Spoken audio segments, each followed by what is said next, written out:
How's it going, guys? Welcome back to Fraud on the Telly. Last night, Critical Role put out an awesome bit of content, the Game Masters Roundtable, where Aabria, Iyengar, Matt Mercer, and Brennan and Mulligan all sat around with one another, discussing the way they DM, their DM styles, things that we can learn as players and as prospective DMs, and just overall had a good time. Today we're going to be breaking down a lot of the stuff that they talked about, stuff that I found really interesting in what they as DMs, professional DMs by the way, some of the best in the business, do to extract certain responses from their players, how they craft their game, and breaking down some of the fun they had and just talking about EXU Calamity a little bit and some Critical Role, more a sense of how they managed to put the story together so coherently.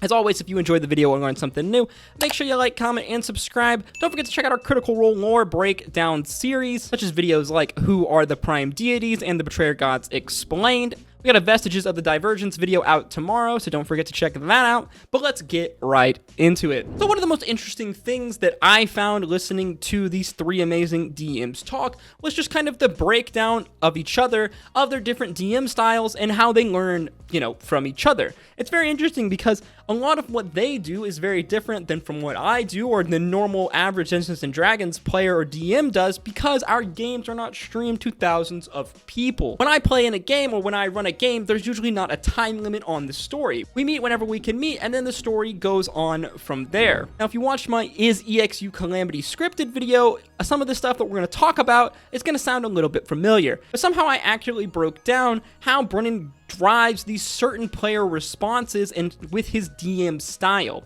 It all comes from his session zeros. You see, Brennan likes to have multiple session zeros, if not extensive session zeros, where he likes to find out everything he can about the player character. Now, what does I mean by that specifically? It's not that he expects huge swaths of backstories. What he wants to do is flesh out the character with the player so he can understand their motivation. Because in his mind, if you can understand a player motivation, then you can more accurately depict where they're going to go and more accurately build the rails around the game. This is what Brennan does in EXU Calamity. He does this insanely well. Obviously, for a story like EXU Calamity, there's an episode limit. They can only go so long. They have to hit this story in a number of times, something that, like I said earlier, you and I probably don't have to deal with as much in our D&D, but maybe you do. How he does this so well to where you don't even realize that he's, in a sense, kind of railroading the story is through player agency, player choice, and understanding player traits. You see, every character in Exandria Unlimited Calamity had defining character traits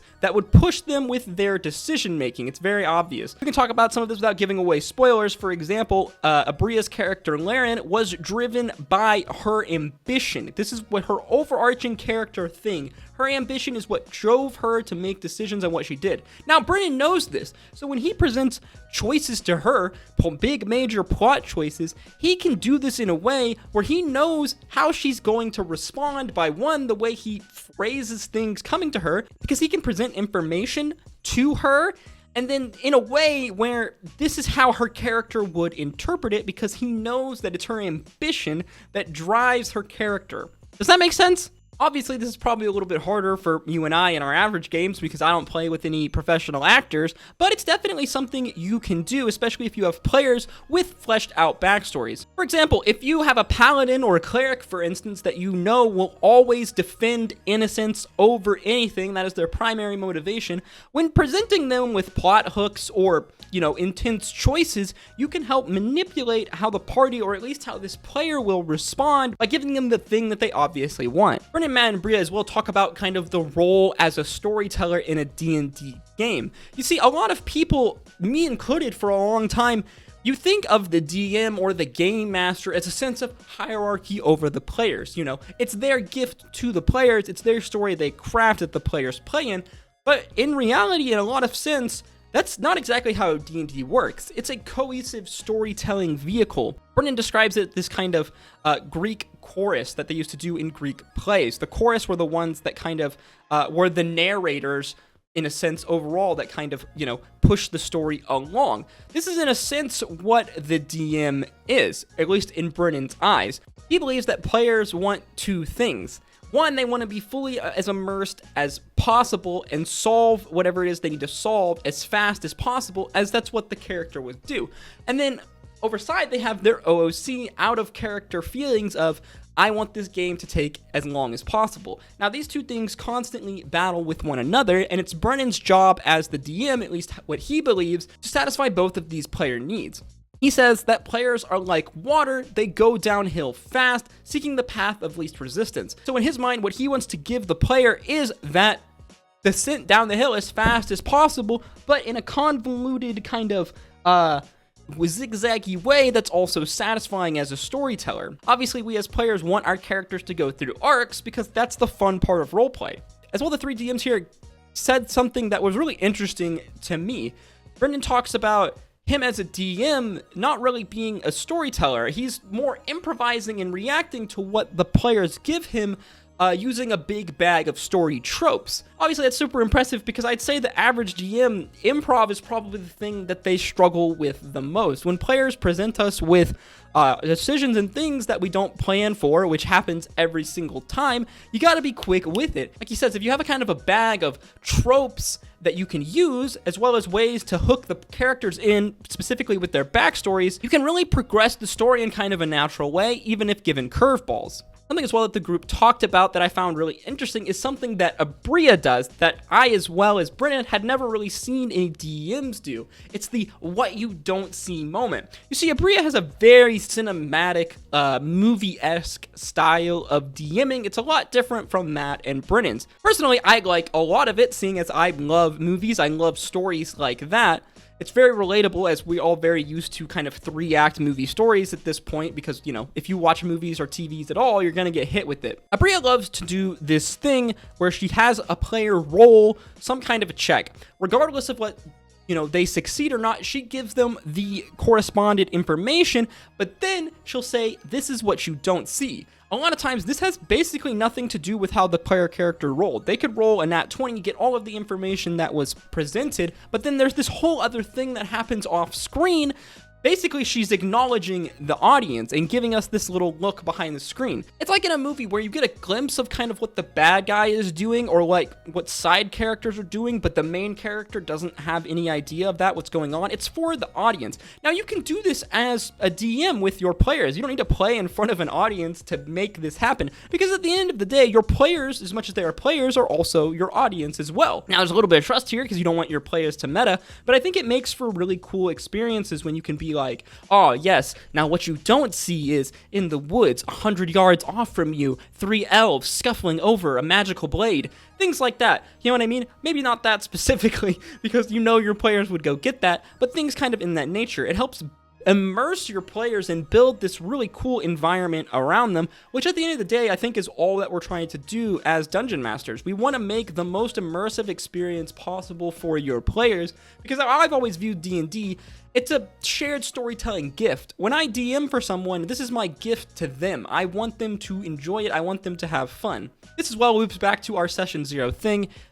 If you've DM'd or you've watched any D&D content, you've probably heard this. Session 0 is so important because you want to really put forward, okay, what do we want to get out of as a group from this D&D session? You know what I mean? Sometimes, I'm a big fan of this, we chuck out the rules, we chuck out a lot of things that in traditional D&D are our guidelines for furthering of the story. I'm a big fan of the rule of cool, which I know a lot of DMs don't because they want to play the rules as written, which is fine. Play your games however you want to be, however you have fun with them.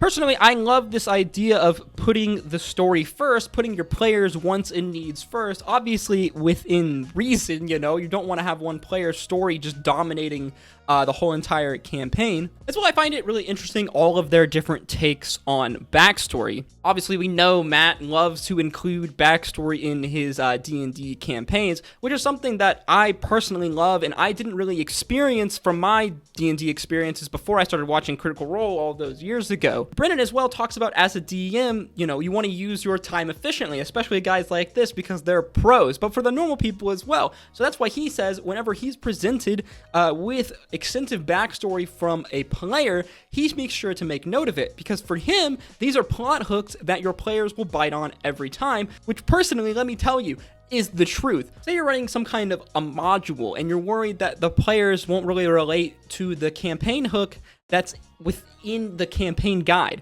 What you can do is, if someone's giving you a decent amount of backstory, you can just bring that in. That character has an uncle who they hold a vendetta against that they've constantly been looking for. What better plot hook to use to get a party to do a quest that you need them to go on than to reward this player with information on this uncle? It's little stuff like this that I find super interesting, because you can see just from listening to these guys talk that they all kind of have their own perspectives, at least for a long time, on how they ran D&D, what they do, and listening to them bounce off of each other and even learning in the moment, taking things away from each other, is super fascinating. Please, Critical Role, do more of this content. I could listen to these guys talk about anything Dungeons and Dragons related, Critical Role related, for hours and hours and hours. Also, Brennan's freaking hilarious, so please give me more Brennan Lee Mulligan on Critical Role. Overall, it's a very interesting conversation between these three master storytellers. Whether you're just a player, a DM, or a fan, you can learn a lot from listening to these guys talk and bounce these ideas off each other. Personally, I find it fascinating and impressive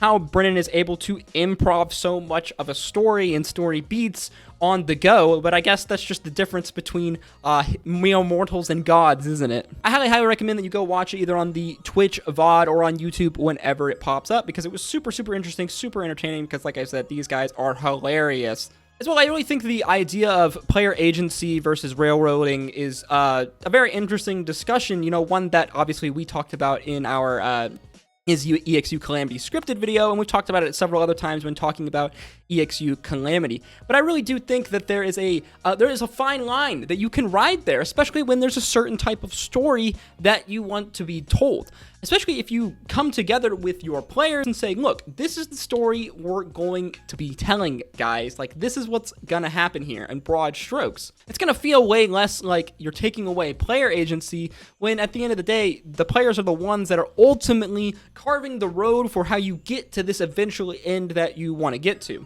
Let me know what you guys thought of this GM roundtable in the comments down below. What was your favorite bit of information and tidbit that you picked up from these master GMs? Personally, I loved Brennan's almond rant at the end. I could rewatch that shit like 3 times. It had me laughing so hard. As always, guys, if you enjoyed the video or learned something new, don't forget to like, comment, and subscribe. Go check out some of our other Critical Role content. Like our video answering the question, was EXU Calamity scripted? I had a lot of fun making that one, so go check it out. And I'll see you guys in the next video. Stay safe out there. Peace, love.